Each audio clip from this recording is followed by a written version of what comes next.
नमस्कार। Simple cooking से मैं आपकी होस्ट ओल्डी गोल्डी बात कर रही हूँ। आज मैं आपको लाही, ज्वार की लाही और पोहे की एक रेसिपी बताने वाली हूँ। तो चलिए फिर हम लोग किचन में जाते हैं।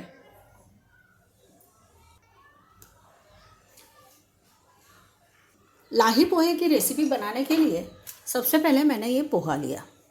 अब क्या है, जब ये पोहा बनाते हैं तो इसको पानी में भिगाते हैं। और ये डाइट रेसिपी, आप बोलोगे पोहा डाला तो डाइट कैसी हो गई? डाइट ऐसी हो गई, जब पोहा बनाया तो चावल को पानी में भिगा कर उसको दबाकर उसका सब निकाल दिया जाता है, तो उसका ग्लूटन वही कम हो जाता है। जैसे भीगने के बाद उसका ग्लूटन कम हो जाता है। और फिर अब हम इसको भूंज के ले रहे हैं। तो जब हम इसको भूंजेंगे तो देखिए ये इस तरीके से भुना जाता है। देखिए हाथ में अगर आप पोहा ले रहे हो तो ये पोहा ऐसे क्रश हो रहा है, पोहे का चूरा हो रहा है। इस यहाँ तक चूरा होने तक हम इसको भूनेंगे। तो अब जितना ये हमने पोहा लिया है, ये लाही, ये ज्वार की लाही है। देखिए ये अक्खी लाही मेरे पास ज्वार की ऐसी थी। अब इसको मैंने मिक्सर में निकाला तो उसका देखिए ऐसे रवा हो गया। तो पहले हम पोहा भूंज लेंगे, फिर हम लाही को भी गरम कढ़ाई में डालेंगे। तो पहले मैं आपको पोहा भूंज के दिखाती हूँ अच्छे से।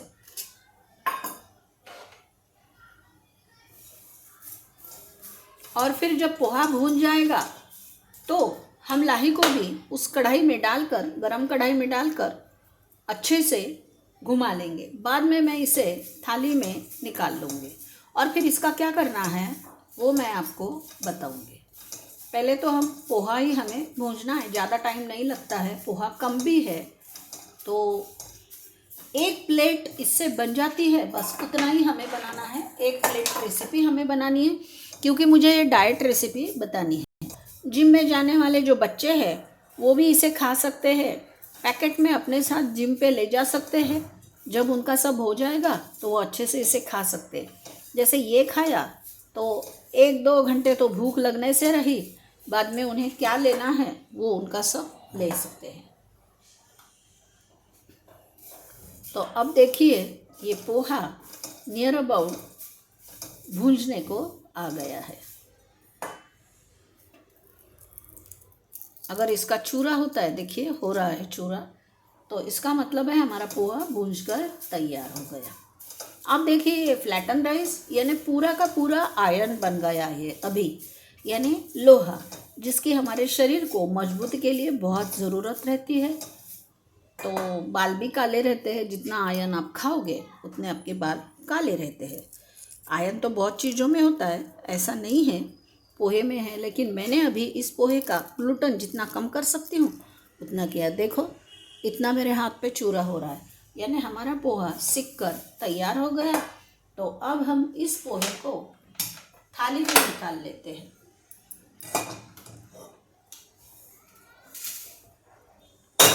अब इस गरम कढ़ाई में ही मैं ये जितनी लाही मैंने बारीक कर ली थी, जितना मैंने पोहा लिया है उतनी ही मुझे लाही लेना है। तो मैंने पोहा आपको दिखाया था, तो इसी कप से मैं बना रही हूँ। कि देखिए बच्चों को भी कुछ तो भी पौष्टिक देना पड़ता है, तो हम सोचते रह जाते हैं। तो बार बार रोज़ क्या बनाएं, और तेल वाली चीज़ें बनाना तो हमें मंजूर नहीं। अब देखिए मैंने इतने ही पोहे लिए थे, मैंने इतनी ही लाही ले ली। अब मैं इसको अच्छे से गरम कढ़ाई में थोड़ा सा भूनूंगी। इसकी खुशबू छूटती है, जैसे अपन पॉपकॉर्न बनाते तो पॉपकॉर्न की कैसी खुशबू आती है, वैसी इसकी भी खुशबू आती है। अब ये भी तैयार हो गया।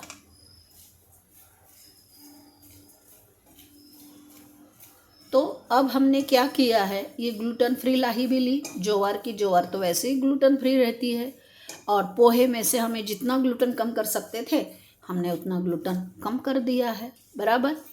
अब हमारे पास एक चीज़ पूरी फुल ग्लूटन फ्री है और एक बहुत कम। तो अभी चलिए जिसमें बहुत कम ग्लूटन है वो पोहा, और ग्लूटन पूरा ग्लूटन फ्री ये है ज्वार की लाही। मैंने गैस बंद कर दिया है। अब मैं ये ज्वार की लाही इस पोहे में डाल रही हूँ।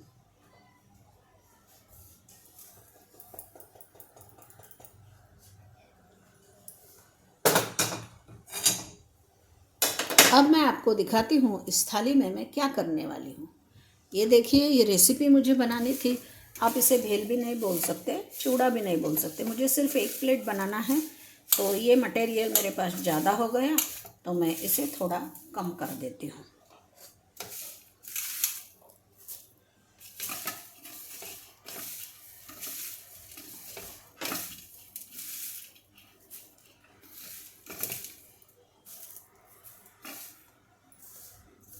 जितना पोहा उतनी ही लाही हमने ली है।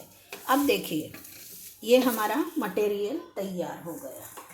अब इसमें हम क्या करेंगे, तेल डालने वाले, लेकिन कच्चा तेल नहीं डालेंगे।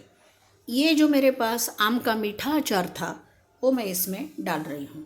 तो ये आम के अचार का तेल मैं डाल रही हूँ। आपको मालूम है कि अचार का तेल बहुत पौष्टिक होता है।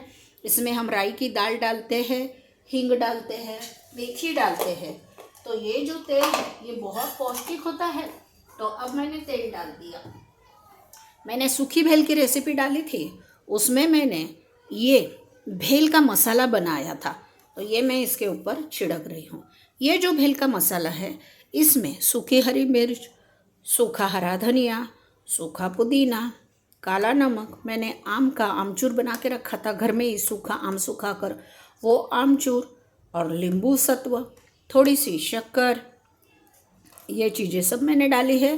तो मैं सूखी भेल की आपको डिस्क्रिप्शन बॉक्स में लिंक देने वाली हूँ। उस लिंक में डिटेल में ये चटनी मैंने बताई है। तो सूखी भेल की चटनी हो गई।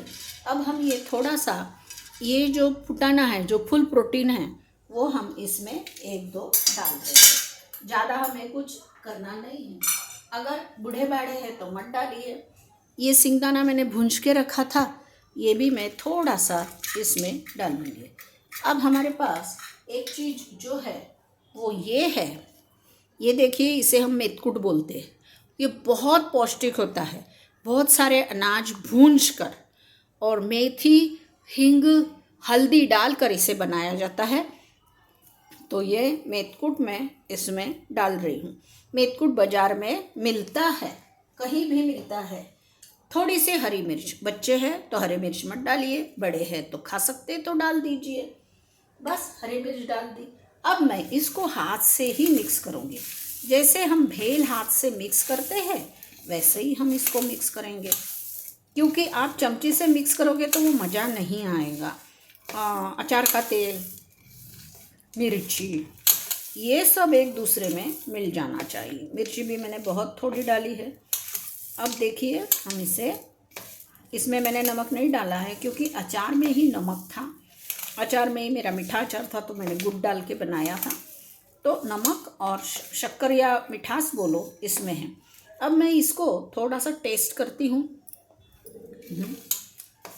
इसमें नमक अच्छा है, नमक शक्कर डालने की ज़रूरत नहीं। अब देखिए, ये प्याज मैंने थोड़ा सा काट लिया था। अब जब आप इसको बाहर लेके जा रहे हैं तो प्याज मत डालिए, वैसे ही खा सकते हैं। अब ये प्याज मैं इसमें मिला रही हूँ। प्याज मिलाकर मैं इसको, जैसे आप अभी खाने को दे रहे हो बच्चों को, गर्मी के दिन हैं, प्याज एंटीऑक्सीडेंट होता है, धूप या लू नहीं लगती है, तो फिर आप बच्चों को, बूढ़ों को अच्छे से खाने को दे सकते हैं। अब इसमें सबसे अच्छी एंटीऑक्सीडेंट और डाइजेस्टिव चीज़ है धनिया। तो ये अब धनिया मैं इसमें मिक्स कर रही हूँ। तो देखिए कितनी सुंदर हमारी ये रेसिपी बन गई है लाही पोहा की। तो हम इसको लाही पोहा मिक्स ही बोलते थे। इसको हमने भेल या चूड़ा कुछ भी नाम नहीं दिया, और ये वैसे भी है ही नहीं है। ना तो इसमें इमली की चटनी है, ना तो तीखी चटनी है, कुछ भी नहीं है। तो ये मैंने बना लिया। अब हम इसको सजाएंगे। देखिए ये वैसे ही दिखने में कितना अच्छा चटपटा लग रहा है, क्योंकि सब घर की चीज़ें है। अब देखिए मैंने इसमें इसे डाल दिया, और पूरा हाथ से ही मिलाना है आपको, चम्मच का यूज़ नहीं करना है। बड़े प्यार से आप बनाओगे तो इसकी टेस्ट तो वैसी ही बढ़ जाएंगी। तो अब ये तो हमारा मिक्स तैयार हो गया। अब इसमें हमें क्या डालना है, सिर्फ सजाने के लिए मैं थोड़ा सा धनिया ऊपर से डाल रही हूँ और ये मैं थोड़ी सी सेव इसके ऊपर डाल रही हूँ। जिम जाने वाले लोग हैं, सेव मत खाइए, अगर उन्हें पसंद नहीं है तो मत खाइए, लेकिन ये बेसिक डाइट फूड है तो सेव मत खाइए, बच्चों के लिए आप डालिए। और मुझे ये बहुत पसंद है पोमोग्रेनेट, जिसमें प्रोबायोटिक प्रॉपर्टीज़ है। तो ये देखिए, अब हमारी लाही पोहा मिक्स की रेसिपी एकदम तैयार हो गई। देखिए, आपको बहुत पसंद आएगी, आप खाओगे तो आप भेल को भी भूल जाओगे।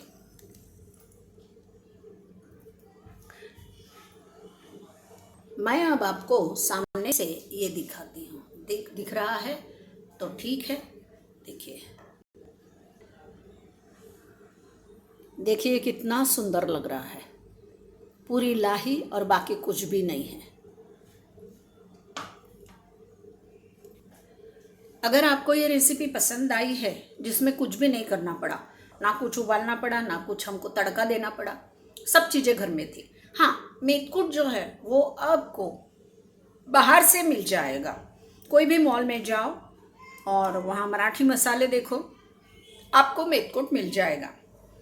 तो आज ये रेसिपी मैंने बनाई है तो मेरा हमेशा का फंडा, आप बनाइए, खाइए, खिलाइए और आपकी ओल्डी गोल्डी को अच्छे अच्छे कमेंट्स ज़रूर भेजिए। देखिए, लाही ग्लूटेन फ्री है बराबर।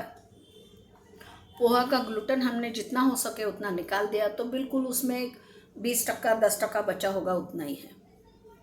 प्याज, मिर्ची, हरा धनिया, ये सब एंटीऑक्सीडेंट है, बराबर है। आपको ये ठंडक देते हैं, आपके मुंह में सलीवा बहुत छूटता है तो हर चीज़ पच जाती है। मिर्ची से ब्लड सर्कुलेशन बहुत अच्छा होता है। लाही तो टोटल ग्लूटेन फ्री है। आपको मालूम है कि अचार का तेल बहुत बहुत ज़्यादा पौष्टिक होता है। बहुत सारी चीज़ों में, रेसिपी में अचार का तेल ही यूज़ करते हैं। उसमें हींग है, उसमें हल्दी है, उसमें राई है, जो राई का पूरा तेल उसमें उतर कर आया है, तो वो मैंने इसमें डाला। मैंने आज बाकी कुछ डाला नहीं। भेल की सूखी चटनी में मैंने आपको वही बताया था कि सूखी हरी मिर्च, सूखा पुदीना, सूखा आम, नींबू सत्व, थोड़ी सी शक्कर और नमक। तो वो जो है उसकी रेसिपी, उसकी लिंक तो मैं आपको देने वाली, लेकिन वो भेल का मसाला ही मैंने उसमें डाला है। बाकी मैंने उसमें कुछ भी नहीं डाला, ना ऊपर से नमक डाला, ना ऊपर से शक्कर डाली। बस जो है वो आपके सामने है। तो अगर आपको ये रेसिपी पसंद आई तो मेरे चैनल को लाइक, सब्सक्राइब, शेयर, कमेंट ज़रूर कीजिए। और लाही की ऐसी बहुत सारी रेसिपी मुझे मालूम है। जैसे इस लाही को आप दूध में डालते हो और गुड़ के साथ मिलाकर पीते हो तो खीर जैसा वो बहुत अच्छा लगता है। थोड़ी सी वेलची पाउडर डाल दीजिए। अगर आपको तीखा बनाना है तो इसको छाछ में डालिए, गाढ़े छाछ में इसे डालिए, घुमाइए। हल्दी और जीरा, हींग और कड़ी पत्ते का तड़का उसके ऊपर दीजिए। देखिए तो वो खारा पोरेज हो जाता, पोरेज यानी खीर, खारी खीर हो जाती है। वो भी बहुत बहुत अच्छा लगता है। तो आप मेरी इस रेसिपी को शेयर, सब्सक्राइब, कमेंट ज़रूर कीजिए और लाइक ज़रूर कीजिए। धन्यवाद, आपने मेरी ये रेसिपी देखी।